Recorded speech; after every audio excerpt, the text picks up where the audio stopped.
Welcome! This is Off to Battle with Jeremiah Bork, and this is a siege battle in a minor settlement, and I'm not Kroq-Gar. Oh no! I'm playing as the Tomb Kings, and I'm here to impose order upon the Lizardmen. And hopefully I can with the help of that lovely bone giant. First order of business was taking down this tower before it inflicted too many losses on me, but coming in with two armies, I couldn't take anything for granted.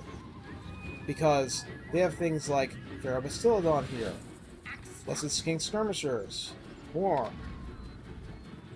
Bastillodon with Solar Engine, Pharaoh Bastillodon again, Kroq-Gar himself, which is, half an army in itself, Scar Veteran, Pterodon Riders with Fire Leech Bolas, one regular Stegodon, we know how powerful they are.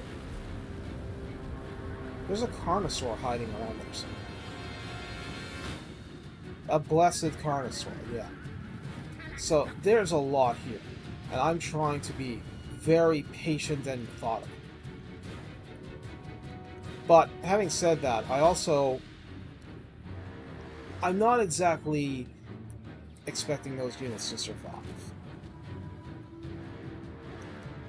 But I couldn't actually use my archer units very effectively with this approach unless I had things to fight here. So that's why I had units going up. And frankly, they're just one Spearman and two Nekahar warrior units.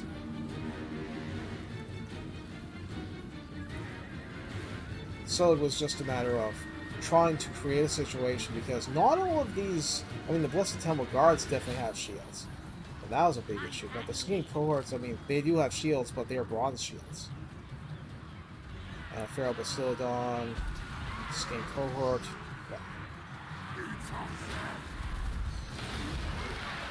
Yeah. Bone-crushing action.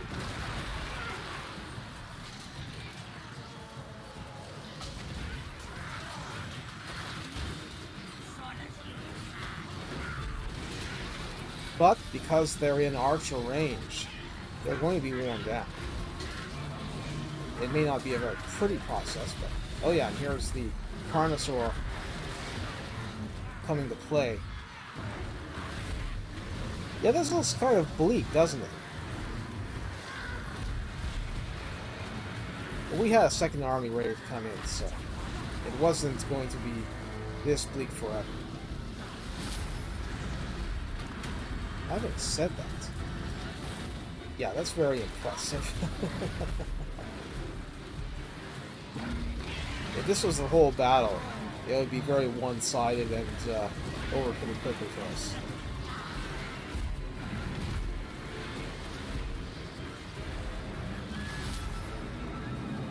So yeah, the the standard bearer got thrashed pretty heavily there.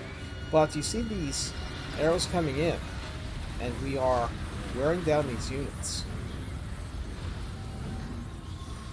It's very much not a neat and tidy process. But it doesn't have to be.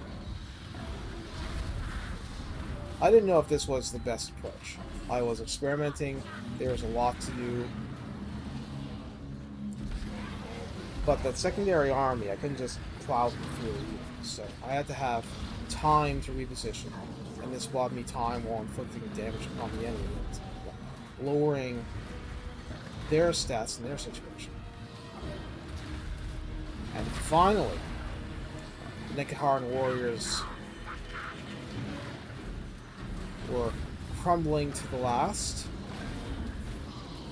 But it took a long time, didn't it?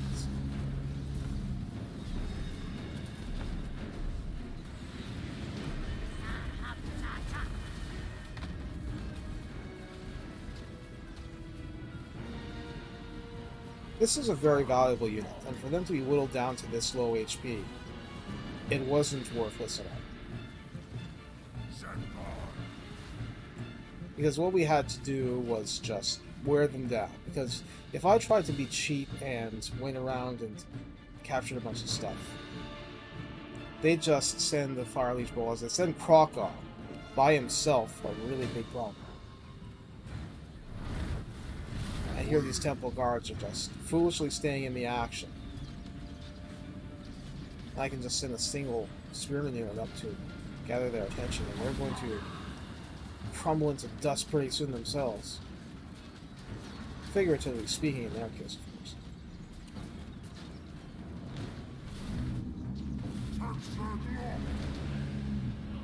But breaking these temple guard, blessed temple guard, in the long run, I just wanted to be able to use every tiny bit of the ammunition of these archers. And it took a while, but they actually did get their value.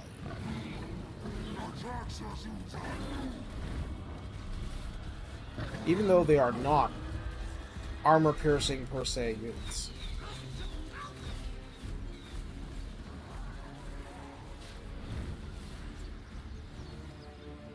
So again, here we have basically distraction units, and we're luring in these Pterodon riders so that we can actually do something and destroy them. Now the Bone Giant, just the elevation, just makes it very hard to get any value from him, but that's not a shock. It's not a shock at all. And we don't want our Casket of Souls here, which was from the secondary army. It wasn't going to keep up at all, so I just brought it here where it would be doing some kind of use.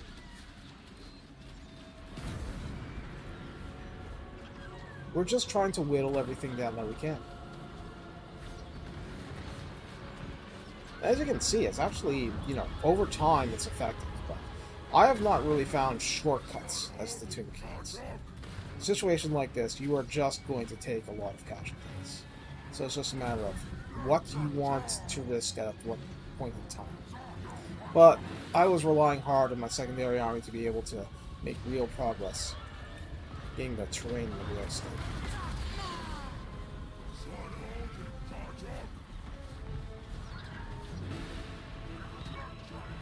So especially under Kroq-Gar's leadership, these Saurus units just would not go down until they were really, really ready to collapse.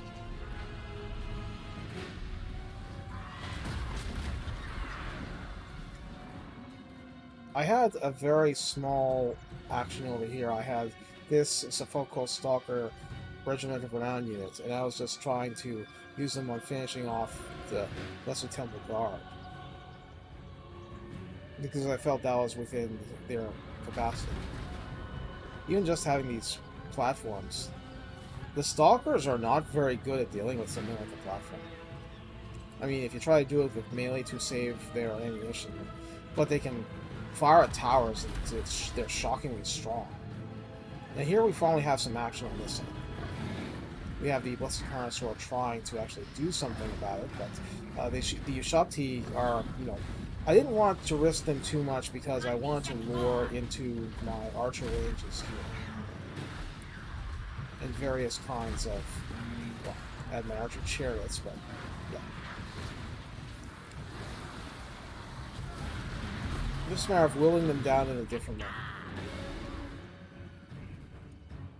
And back over here, we just have the archers expending what was remaining of their ammunition, just dealing with things like that. Feral Bastillodon here.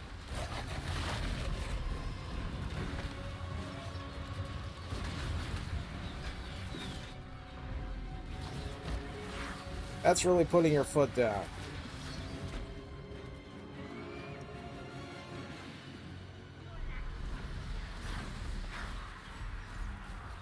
Yeah, the Blessed Carnosaur is definitely a unit that can take a bite out of our stone units here. And they just could not hold up. Having said that, with Tomb King on a War Sphinx, I mean, that's actually a really, really bad matchup in theory, but that Carnosaur was whittled down by all the other action. And that was, again, another reason why we couldn't just go around trying to steal victory points. And as you can see here, the archer units were doing a good job expending pretty much every bit of their ammunition that's humanly possible. There was a Feral Bastillodon. I tried to get some damage in on it. But it seems like one unit of stalkers just isn't enough to do very much. On the other hand, a handful of them can be very, very powerful. It just depends on what you're going to do with them and if they get stuck in melee, because that's not where they want to be, except as a last resort. Even though these are, well, they're only skin skirmishers, they don't have a special dodge ability like the me in this case. Well, dodge, camouflage, all that stuff. And here, these stalkers, I mean, you want them in combat with a Bastiladon, but then these Western Temple Guards are going to come in. Really, that's not a good fight for them. So, that's exactly the situation that I didn't want to have for, you know, much of this stuff I had here. Getting just chewed up in those battles. But, fine. I had to make sacrifices to do this. Because an army with this level of commitment like Kroq-Gar, having it trapped within a settlement where I could actually go in and methodically kill it off, it was very valuable for us to make that happen.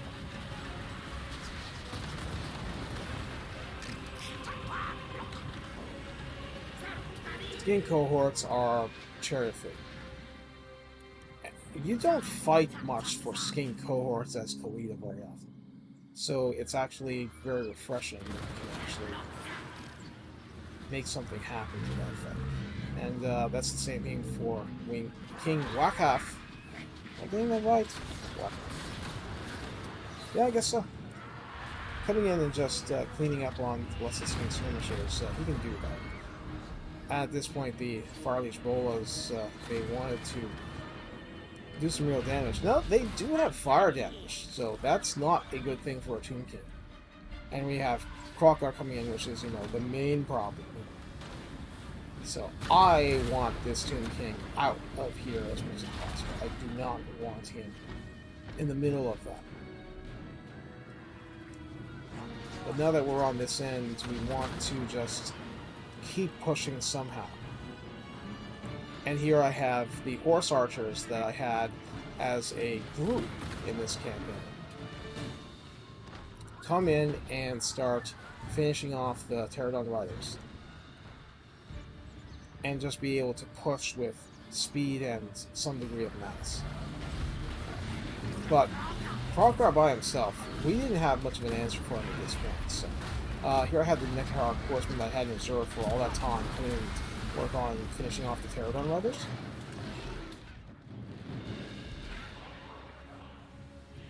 And it looks like I finally lost the stalkers that were over there. But that's fine. Regiment of Rounds. It's not like it's a monetary cost with the Tomb King, so you just have to wait your turn and get them back. I was pulling back archers because almost all of them have no ammo.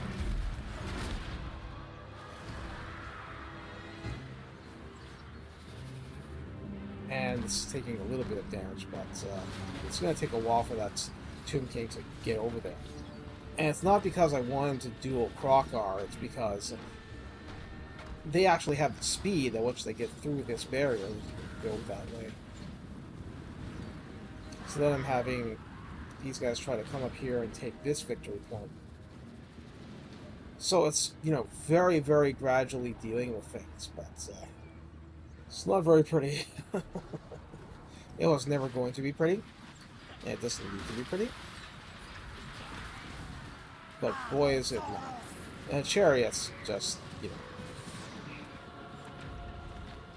finally succumbing. This barrier broke down.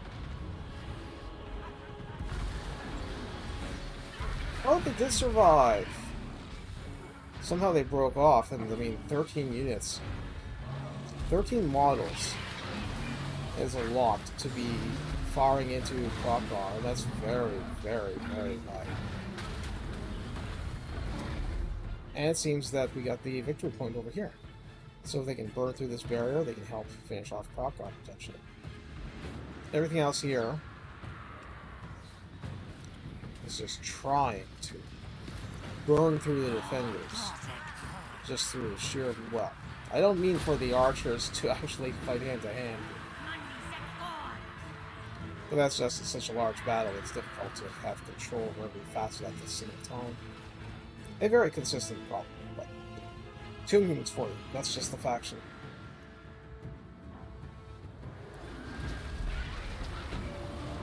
So I have the Bone Giant trying to come in and help. Casket of Souls, I'm not sure if that's really helping or hurting, but in a way, it doesn't matter.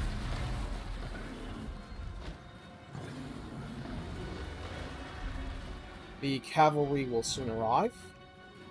Well, soonish. Oh, it seems that I brought my... I think this is an AI thing. I wanted it to go over there, but it wants to come all the way over here. Another issue with sieges like this. Ah, yes, that's the regular Stegodon. And it expended a lot of ammo and wore down these forces, but... Tomb Kings, you have to understand what you can afford to lose. We could afford to lose a lot. As long as Kroq-Gar goes down. Because it was worth paying that high price. I just brought in the Stalkers to try to do it melee and that'll finish them off.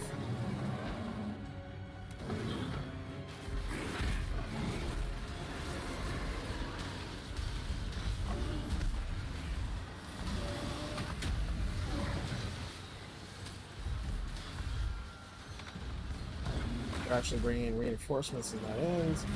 We have the Source Scarve over in here. I eventually want to get this one in there to help, but I've said it before, this was an eventual victory. It wasn't it wasn't something that was quick in coming. Because even just catching the Stegodon was a pain.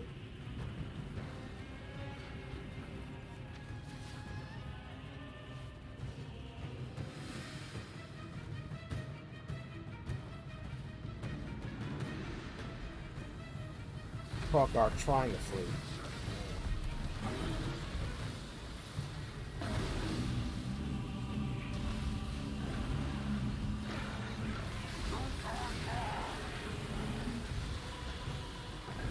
Ten models up for the Stalker, but they're not doing well. Just being whittled down.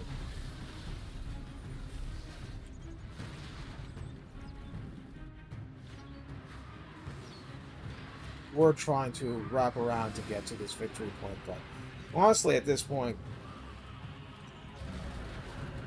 we've pretty much taken out everything in the army that we could. The balance of power was going in our direction, even though that they had some very formidable units still on the battlefield.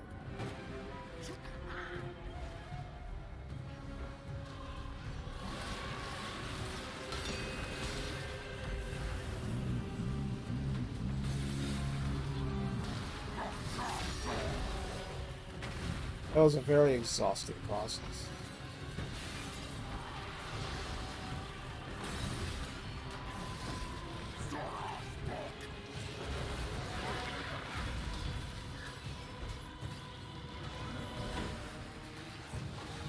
Had the Bone Giant come back in and try to help without getting too wrecked.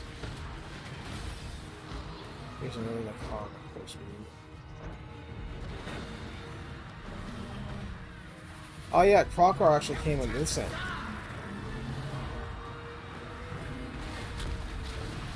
And he was making some really solid progress just chewing up my Tomb King.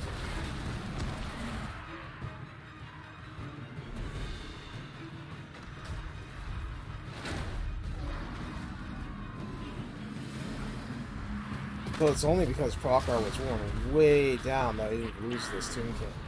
I mean, lose quote unquote.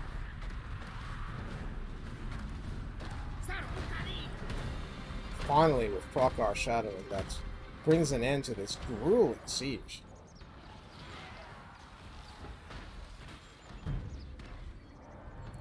I know lots of people have their gripes about minor settlement battles, and I understand why. I really do. But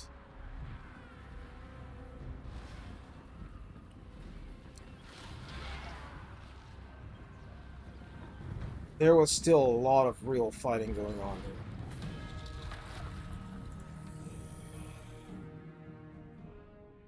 You see this? Oh, I lost my Tomb King here. I say lost, quote unquote lost. So yeah, at the end, if Kroq-Gar had finished taking out the other Tomb King, it's possible we could have had a complete collapse. Possible. I'm not sure it would have happened because we still had a lot more forces, but this guy really is a one-man army. He is amazing. Anyway, until we're off to battle again, this has been Jeremiah Bork. I hope you enjoyed this, and if you have any comments about the strategies and tactics that I used with all of this, go right ahead, because it's not like I've done a million of these, and it was an interesting situation, and that's why it's a video. Take care, have fun, because fun's really important.